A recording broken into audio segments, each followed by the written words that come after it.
அஸ்ஸலாமு அலைக்கும் வரஹ்மத்துல்லாஹி வபரகாத்து. பொதுவாக 4 நண்பர்கள் ஒரு இடத்துல ஒன்று கூட்டினாலே அந்த இடத்துல இன்னொரு நபரை பற்றி பேசி சிரிப்பது ஒரு வழமையான ஒரு விஷயம். ஆனால் அது ஒரு தப்பாக கூட நம்ம எடுத்திருக்க மாட்டோம். ஏன்னா அது காலத்துக்கு ஒரு இயல்பாக நடக்கக்கூடிய ஒரு விஷயமாக மாறி போய்விட்டது.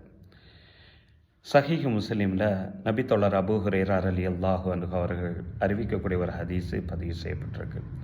நபி ஸல்லல்லாஹு அலைஹி வஸல்லம் கேட்குறாங்க, ததரூன மல் கைபா, புறம்னா உங்களுக்கு என்னன்னு தெரியுமா என கேட்கக்கூடிய நேரத்தில் தோழர்கள் சொல்கிறாங்க, அல்லாஹு வ ரசூலுஹு ஆலம், அல்லாஹும் அவனுடைய தூதருமே மிக தெரிந்தவர்கள் என்று சொல்கிறாங்க.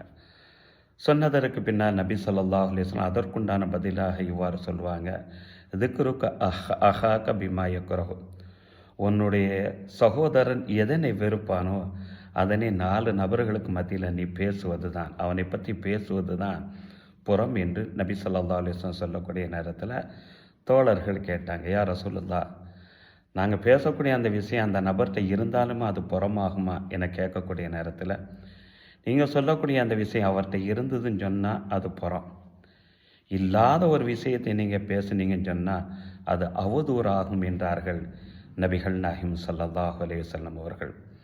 இந்த ஹதீஸினுடைய நோக்கம் வீண் விளையாட்டாக கூட தன் சமுதாயத்தவர்கள் பாவத்தை சந்தித்து விடக்கூடாது என்பதை நோக்கமாகும்.